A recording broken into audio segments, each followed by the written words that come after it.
Para daros más datos, deciros que sus padres eran Antolín, de aquí de Umbrales, y Amalia, de procedencia vallisoletana. Su padre Antolín trabajó con su cuñado Pepe Furia en la primera fábrica de embutidos de Umbrales, llamada Embutidos Garciamo. Y para saber un poquito más de la vida y su relación con Umbrales, le voy a pedir que suba al escenario y nos lo cuente él mismo.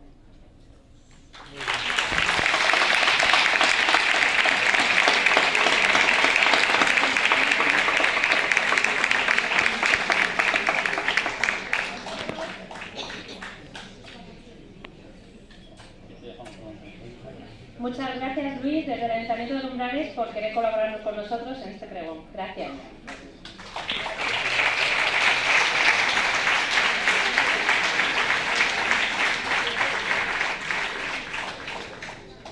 Buenas tardes. Bueno, en primer lugar tengo que agradecer a la corporación que haya pensado en mí para que sea pregonero de estos toros de 2024. Y naturalmente le agradezco a todos los presentes que estén aquí y me voy a permitir tutearos porque somos todos vecinos, ¿no? Ser pregonero desde luego es un honor, en mi caso seguramente inmerecido, y lo digo sinceramente. Cuando Lali me llamó y me insistía y tal, le dije, menudo marrón, porque la verdad a mí me parece difícil. Y es difícil porque primero no tiene mucho que decir, porque mi vida la verdad es que ha sido bastante normal. Y por otro lado es que tengo mala memoria. Y la mala memoria no, es buena, y con mi hermana muchas veces comentamos que, por ejemplo, no eres rencoroso, porque no te acuerdas de lo que te han hecho, pues fenomenal. Luego para ver las películas es estupendo, porque a los 15 días puedes ver la película que has visto y te lleva la misma sorpresa, te ríes igual, todo estupendo. Pero cuando se trata de tirar de recuerdos, como es el caso, pues es un problema no tener buena memoria, y a mí me pasa eso. Bueno, en cuanto a recuerdos, aunque estamos de fiestas, sí quiero empezar acordándome de los amigos que se fueron este año, de Benjamín, que el año pasado, antes de los toros, nos dijo que se había puesto enfermo y falleció a primeros de año, de Luismi, que aunque no venía mucho, pues es un amigo de la infancia, queridísimo para todos, y se marchó en mayo, y bueno, de otros bachines que nos han ido dejando, Tomás, Ketty, Carmen Mari, en fin.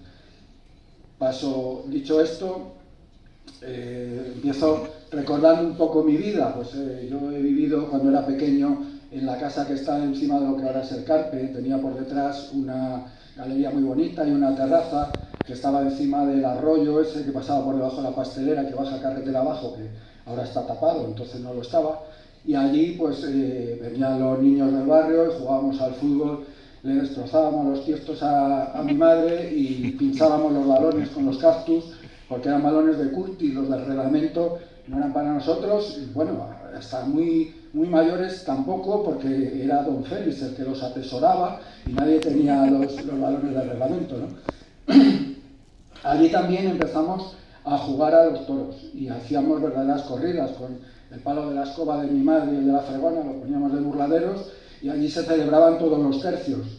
Se toreábamos de capote, había banderillas, había muerte y se cortaban orejas, todo. Luego empecé con los deportes de riesgo, ya con 3-4 años, con los triciclos. Íbamos Luis y yo haciendo carreras en la manzana aquella por las aceras, que entonces eran de lanchas, de aquellas totalmente irregulares, y partí una vez el eje trasero. Fui muy compungido a mi padre con aquella desgracia y tal. Mi hijo, no te preocupes, te lo llevamos al taller y te lo arreglan, hasta hoy. Claro. Luego, en fin, también tuve, cuando se fue mi hermana, yo me acuerdo que metieron todas el saneamiento, ¿os acordáis? Entonces tendría como 7 años. Allí jugábamos la Primera Guerra Mundial, allí todos en las gavias aquellas, y se fue mi hermana, todavía me acuerdo, al internado. Yo me quedé muy triste, me quedaba hijo único, pero vamos, todos estos traumas los fui superando, como pude, ¿no? Primero me llevaron al colegio de las monjas, nada más llegar, María Ángeles Ruano me hizo una pitera, empezamos bien. Luego ya fui a la escuela y me acuerdo perfectamente, además, como si fuera hoy, el primer día que entré a clase y ya estaban todos estos, los amigos del barrio y tal, que ya iban a la escuela, y digo, ya todos juntos, muy bien. Me acuerdo de don José, que era un maestro al que se le cogía muchísimo cariño. Y era un adelantado a su tiempo. Don José era, según decía mi padre, era un friki del ajo crudo, entonces. Mi padre siempre fue friki de los complementos alimenticios, de hecho compraba el magnesio este de Ana María la Justicia, que todavía lo anuncian, y a él le dio buen resultado, ¿verdad? No estoy haciendo propaganda de nada, por supuesto. Bueno, luego recuerdo lo del instituto aquí, el primero y segundo, que lo terrible era que venían los catedráticos de Salamanca a examinarnos a final de curso. Los de nuestra generación nos acordamos mucho del Manso, que era el catedrático de matemáticas, que tenía un aspecto así vampiresco, con una capa. Bueno, a nosotros nos tenía aterrorizados. Y era una disciplina que aquí nos daba don Alfonso, llenando pizarras. Teníamos 11 o 12 años, llenando pizarras de números mientras exhalaba unas bocanadas de humo interminables, y nosotros allí flipados en aquello. O sea, las matemáticas, vaya, las cogíamos regular. Luego tengo, bueno, muy buenos recuerdos de las tardes de verano, de pequeño, cuando mi padre y mi tío José nos cogían en la DKV cuando cerraba mi padre la tienda y nos llevaban a las merchanas, a todos los primos, pues a Betty, a Marisa, a los mellizos que estaban por ahí, a mi hermana y a mí. Yo era más pequeño y a mí, para aprender a nadar, me hicieron un flotador con unos corchitos de verdad, con unas cuerdas que te dejaban marcas, pero no era cosa de quejarse, ¿no?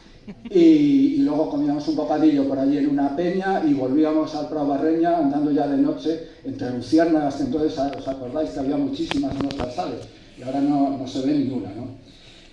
También recuerdo muchas madrugadas de los domingos, que me iba también con mi tío José y con mi padre, que me tenían, como era pequeño, me tenían adoptado, y nos íbamos a pescar a la salida de turbinas de Saucelle y luego bajábamos a la desembocadura del Huebra. Y la verdad es que entonces se pescaba, cogíamos bogas, bordallos, picaba algún barbo, y cuando llegábamos a casa, mi madre, ¿qué voy a hacer yo con todo esto? Y tal. Y cogíamos buenos sacos, la verdad. Y los veranos de mi adolescencia pues fueron muy felices. Luego tuve que ir interno, pero cuando venía aquí, como más o menos aprobado y tal, pues hacía algún recado a mi madre y todo el día con la bicicleta en el juego pelota, inventando historias para pasarlo bien. Y luego las tardes, y las tardes de julio y agosto, que era muy frecuente, había boda, porque entonces había boda, día sí, día no, entrábamos todos al baile gratis, y bueno, eso era diversión asegurada, y a sacar a bailar y tal, fenomenal. Bueno, no quiero aburrir mucho. Otro hito fue el descubrimiento de la buena música, el descubrimiento adolescente que tuvimos de la mano de Miguel, el primo de Luismi, que fue guardia aquí antes de jubilarse. Muchos de vosotros le conoceréis. Él venía de Calella y trajo un equipo de música flipante y tenía discos de Pink Floyd, de los Doors, de Santana, y nosotros allí en la panadería de su abuelo, merendando y oyendo aquellos discos, éramos pequeños hippies, con Javi Zamora, con Benjamín, con Luismi. Bueno, la verdad es que lo pasamos bien también. Bueno, tengo muy buenos recuerdos de la biblioteca y de Francis, que nos tutelaba por los cómics de Asterix, de Obelix, de Tintín, por las novelas de Nick Blyton, de Los Siete Secretos, Los Cinco y todo aquello. Y bueno, para terminar ya con recuerdos, ya el fantástico, ya éramos mayorcetes en el año 78, el verano del 78, nuestro amigo Agustín Cachinero cogió la pista y nosotros le ayudábamos en la barra. Bueno, no poníamos allí medios, que era un buen invento, los medios aquellos, cuando ponían el lento, todos los que no tenían pareja venían a la barra y nosotros allí a poner medios de aquello. Tremendo. Y todos los días de aquel verano eran fiesta, toda la noche. Yo dormí poquísimo, ahora me lo pasé fantástico. Pero ya me daba cuenta entonces, yo les decía, no volveremos a vivir un verano como este. Y fue verdad, porque a partir de entonces los que no se habían hecho mayores, nos tuvimos que hacer mayores, porque no quedaba otra ya. Las fiestas. A ver, las primeras imágenes que tengo son de los encierros, con las calles tapadas con los carros, la plaza, media plaza montada, media plaza con carros, alguna corrida que me llevaba mi padre ahí encima de la puerta y tal.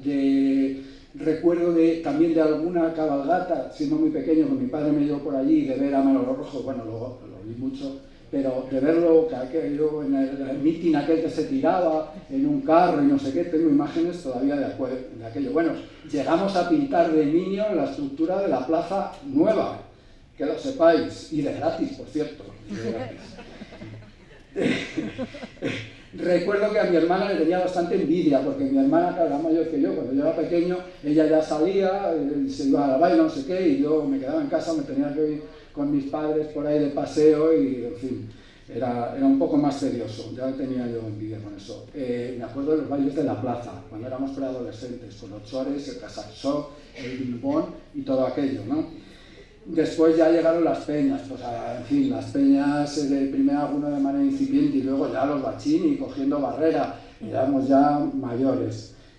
A la cabalgata ya íbamos en mula, unas mulas que tutelaba Arturo, que eran una pareja de mulas que no se podían separar, entonces fuéramos con quien fuéramos, Arturo y yo íbamos juntos a todos los lados, con las mulas aquellas.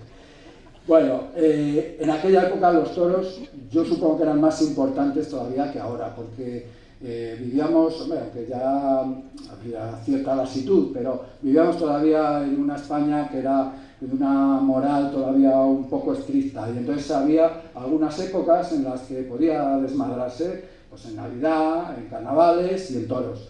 Y entonces todo el mundo preparaba eso, pues muy bien, lógicamente, porque era la parte buena de la vida, digamos. Los encierros, madre mía, para los adolescentes y jóvenes de la época, los encierros, por lo menos así lo viví yo, era una especie de prueba de madurez y virilidad como de las civilizaciones antiguas, ¿no? Porque el que no corría, el que no se exhibía un poco en ese acto de valentía, pues en fin, del Umbrales, bueno, dirá que es del Umbrales, pero vaya, no sería mucho, ¿no? Y todo esto al ritmo de la campana de Ignacio Cucurí, o sea que lo vivimos, pero bien. Luego, pues los adornos que hacíamos a la carrera cuando lograbas ver algún novillo, y eso eran unos segundos, ¿no? Pero luego eso nos daba para hablar, y a medida que bebías ponche, pues aquella carrera había sido más larga y más arriesgada. Pero bueno, la verdad es que teníamos muchísima afición. Algunos llegamos a ir a San Fermín y tal, allí en los primeros 80, y siempre fue bueno, yo me sigue gustando y todavía lo disfruto muchísimo, la verdad. Tengo imágenes de las fiestas que ahora no hay. ¿Os acordáis el descanso de la corrida? Entonces no se merendaba en el descanso de la corrida generalmente, y entonces se hacían valentías allí, como las torres humanas estas, al estilo de los castellers estos catalanes. Luego recuerdo las colas a los chorizos en el clavel, recuerdo las peñas cantando todas juntas a la puerta del Costilla, a la puerta del Pimporro. Me acuerdo de Miguel Pimporro también, naturalmente. Bueno, las horas que hemos pasado en el acuario, que nosotros nunca hemos tenido sede, pero aquella fue nuestra sede, y los bailes en la pista con el grupo 86. Bueno, yo la verdad es que a las fiestas no he faltado más que los 2 años de la pandemia, incluso un año que me pilló a caballo entre 2 exámenes ahí de la oposición. Estuve pensando no venir, pero al final digo, a estar 5 días dándole vueltas que harán estos versas allí en los toros, pues me voy 2 días y luego me vuelvo a estudiar, y eso es lo que hice. O sea, eso me ha faltado en realidad 2 años. Bueno, continúo. Mi vida. Bueno, yo vengo marcado porque soy del Umbrales, y los del Umbrales tenemos, bueno, seguro que muchas características, pero al menos 2 que yo sepa. Una es que estamos diseminados por todo el mundo, ¿no? Entonces, si tú quieres hacer algo que no se sepa, tienes que tener mucho cuidado, estés donde estés. Porque en cualquier momento aparece uno en el Umbrales y dice, ¿qué haces pa' aquí? ¿Qué haces aquí?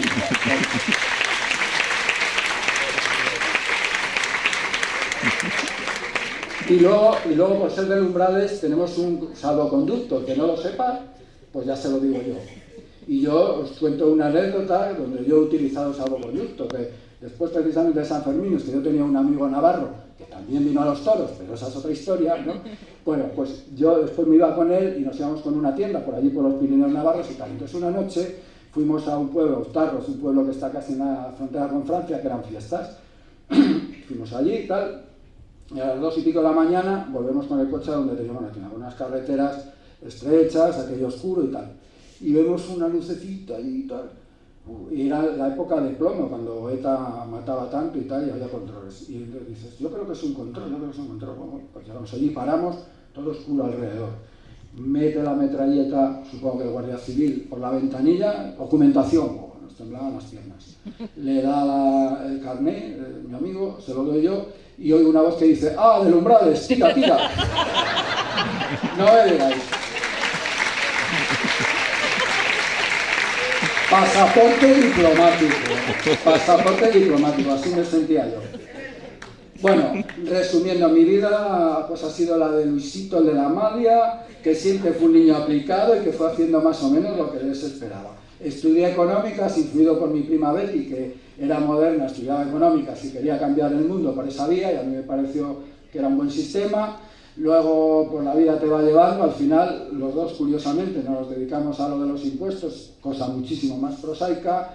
Yo estuve en la administración, luego ayudando a los asesores fiscales en el lado oscuro, o sea, una vida pues normal, muy normal, ¿no? Y luego, como hemos hecho casi todos en nuestra generación, pues formé una pequeña familia con Mariluz, que está aquí, que es madrileña, que ya la tenemos casi adoptada, y tenemos 2 hijas estupendas, y bueno, pues yo creo que gracias a las 3 pues soy mejor persona, es algo mucho mejor que si me hubiera quedado de mozo viejo. Bueno, y ahora ya me he tomado un poco trascendente, pero ya voy acabando, de verdad. Voy a decir algo de lo que pienso yo del futuro, me atrevo a decirlo, ya que me han dado el micrófono, pues ahora. Partimos de la base de que nuestra generación, bueno, hemos vivido la mejor época que se puede vivir, porque hemos tenido muchas posibilidades de progresar con un poco de trabajo y suerte, que no todo el mundo ha tenido, naturalmente, pero más o menos, pues todos hemos ido progresando. Ahora llega un momento que, a pesar de vivir en un país privilegiado del mundo occidental, como es el nuestro, bueno, pues son tiempos un poco más difíciles y nuestros hijos pues no lo tienen tan fácil. Esto hace que mucha gente piense que todo se arregla de un plumazo, con una conversación de bar, o que el Estado es el culpable de que nos ocurre. Bueno, yo humildemente, por lo que he podido aprender como economista, por lo que he visto en mi trabajo, pienso que los ciudadanos más felices son los de las naciones con unos buenos servicios públicos que les permiten vivir con unos mínimos recursos y donde exista cierta igualdad, y sobre todo que no exista miedo al futuro. Pero eso conlleva hacer una cosa desagradable: hay que pagar impuestos, ¿vale? Entonces, todos esos que os digan, no, bajamos los impuestos y esto se recauda más, no, eso es muy difícil. Eso funciona así. Bueno, yo lo digo humildemente, ¿vale? Con lo que yo he visto. Me preocupa del futuro, pues el agotamiento del planeta, el cambio climático. Es una lata, pero estamos obligados a cuidar el mundo en el que vivimos. Es una lata, porque es mucho más cómodo utilizar el plástico y tirarlo, todo eso. Nos hemos acostumbrado a eso y de verdad que es mucho más cómodo, pero es que no puede ser. Y el arreglar lo que tenemos pues tiene unos costos elevados y va a haber que afrontarlos. Yo creo que no hay más remedio. Pero bueno, voy a ser optimista, como era mi padre siempre. Mi padre siempre decía, ya se arregla. Bueno, pues cuento una anécdota, para que ya sabéis que mi padre conducía, bueno, y cazaba hasta, yo creo que tenía 95 o 96 años y seguía conduciendo, ¿no? Y entonces mi hermana y yo nos enteramos por mi madre de donde le daban el certificado médico, en Salamanca. Y entonces pues llamé yo y hay un señor, sí, le conozco. Digo, por favor, no le dé el certificado médico. Bueno, pues es que él coge el coche por allí y bueno, está bastante bien y tal. Digo, por favor, es una responsabilidad para usted y para nosotros. Bueno, con que así quedó la cosa, y yo pensé que a mi padre pues que le iba a fastidiar bastante, ¿no? Y entonces estaba yo aquí en Umbrales cuando viene y dice, pues ¿sabes que no me han renovado el carnet? ¡Ay, qué putada!, ¿no? Dice, bueno, ¿sabes lo que estoy pensando? Que me voy a comprar una bicicleta. O sea, a los retos que se nos presenten, pues hay que buscarle soluciones. Bueno, y ahora sí que de verdad me voy despidiendo, perdonad que no me haya emocionado, pero es que los de mi generación nos hemos educado aquí, en el cine parroquial, a los pechos de John Wayne y del indio Winnetou. Algunos de los de por aquí saben quién es el indio Winnetou. Pues ya tienen una edad. Esos ya tienen una edad. No podíamos llorar. Eso era impensable, ¿vale? Y ahora, consejos para las fiestas. Aprovechar estos días para divertiros, que es a lo que vamos a venir. Disfrutar de los encierros. Se puede correr cerca, lejos o viéndoles pasar. Aprovechar las comidas en cuadrilla. Cantar nuestras canciones, bailar de las verbenas y sobre todo disfrutar de la familia, de los amigos, y buscar esos ratos de subidón que cuando se producen son impagables. Y ya, esta vez sí que termino, con la frase del viejo profesor: Bueno, eso era mejor cuando empiezan las fiestas. El que no esté colocado, que se coloque y al loro. ¡Viva Lumbrales!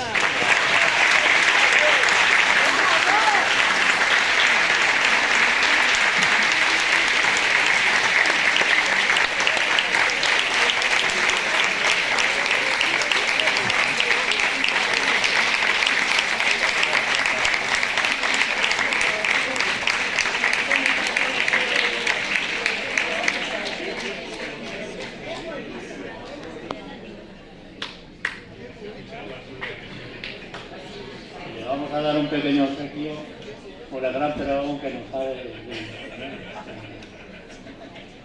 Muchas gracias.